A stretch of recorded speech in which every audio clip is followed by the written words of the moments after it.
Hi, welcome back.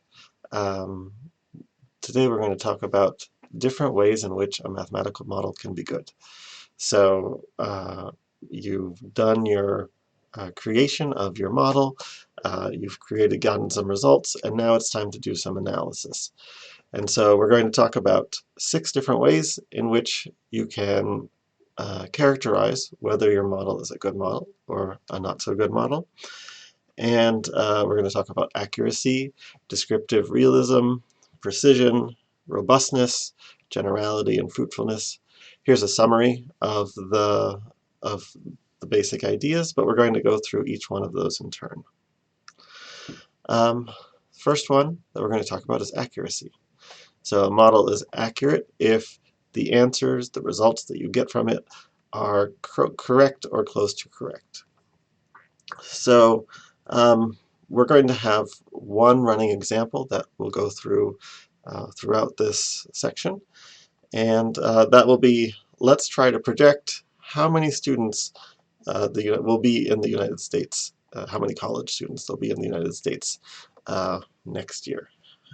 So let's talk about this year. This year, let's say, as a hypothetical numbers, that there are 10 million people that are between 18 and 22 years old.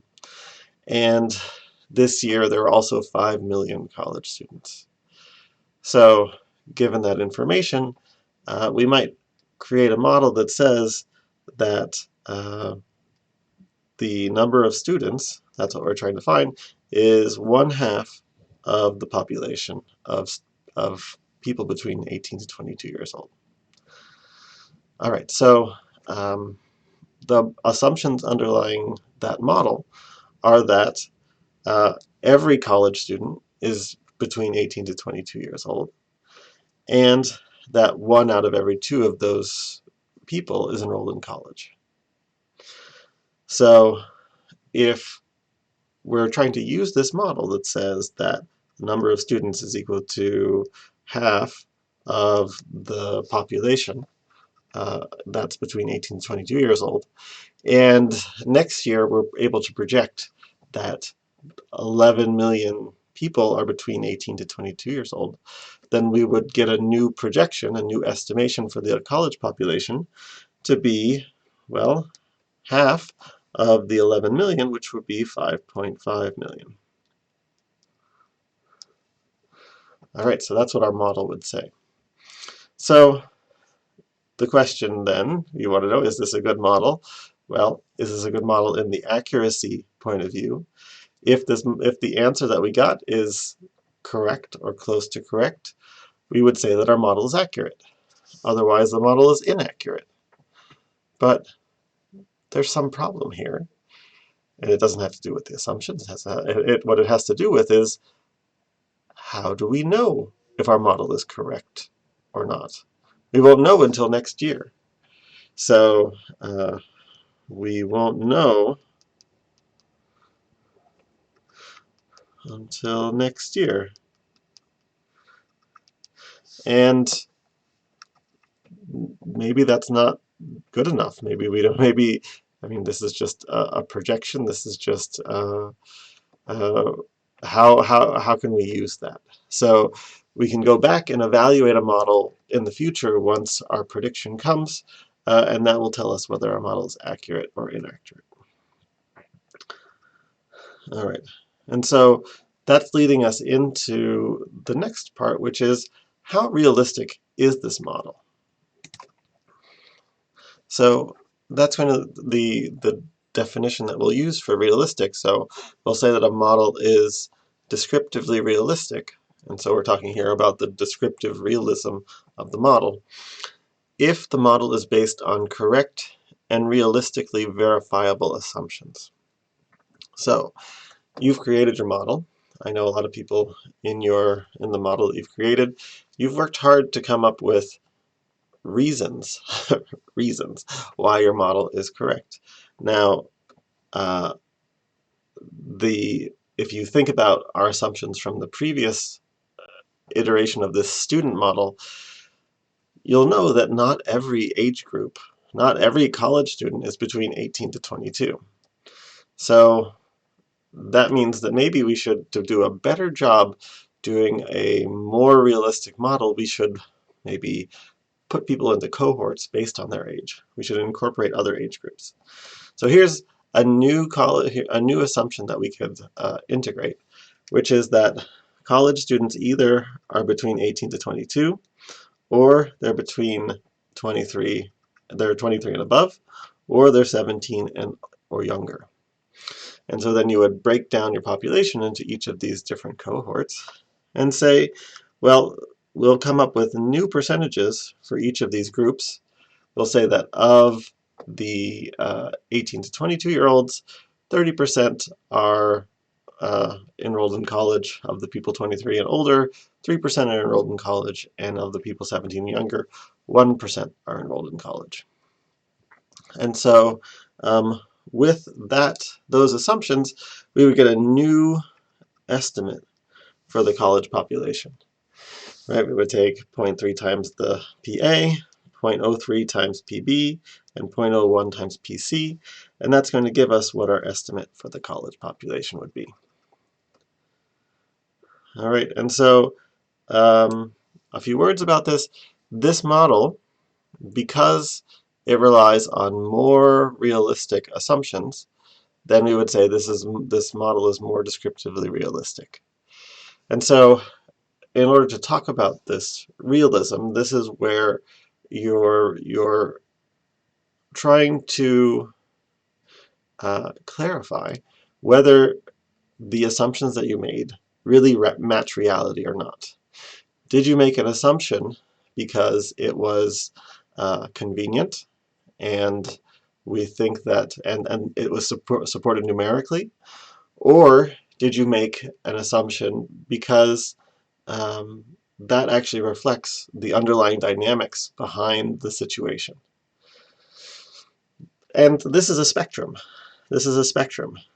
You go for the whole range from an educated guess, and that's less realism. There's less descriptively realistic in there, and the more and more detailed, very detailed assumptions based on the underlying dynamics,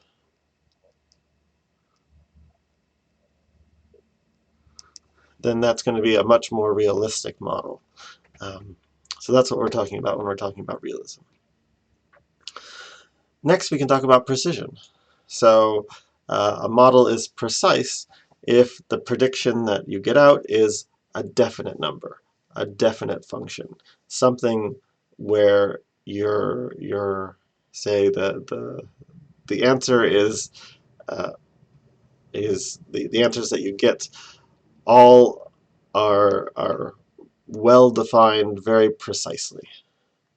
We would say that the model is imprecise if the prediction is a wider range of numbers, not just one function that you get out, but a set of functions, some variation on some functions. So what precision has to do with is it has to do with the type of answer that you're getting out from your simulation. So one question is, are the enrollment models that we've had so far, are they precise or are they imprecise? And if you look at the answer that we got in the first case, and if we had done the second case, we said that the population was going to be 5.5 million, which is one number. It's a very precise number. So let's say we wanted to add in a little bit of imprecision, and you might be asking, well, why would we do that? Wouldn't we want the answer to be a number? Well, what we could say is, let's change our assumption that said the percentage of 18 to 22-year-olds in college is 50% to being a range here between 46 and 50%.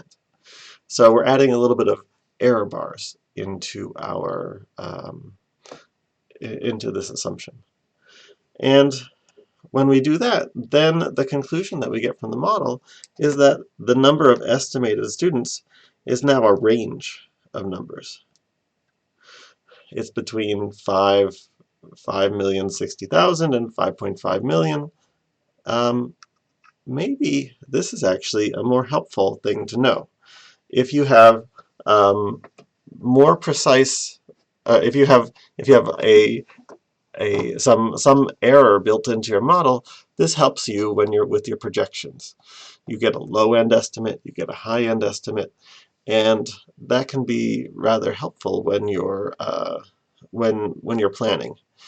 That if you think that exactly 5.5 million people show up, and it actually ended up being lower than 5.5 million, you may have planned for extra dorms, you may have planned for more classes than you can actually support.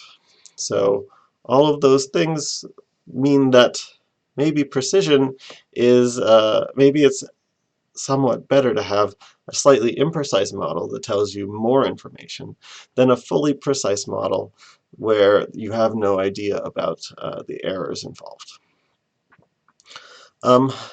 The last thing that I would say is that about precision is that in English, in American English at least, sometimes people use the word precise to mean accurate.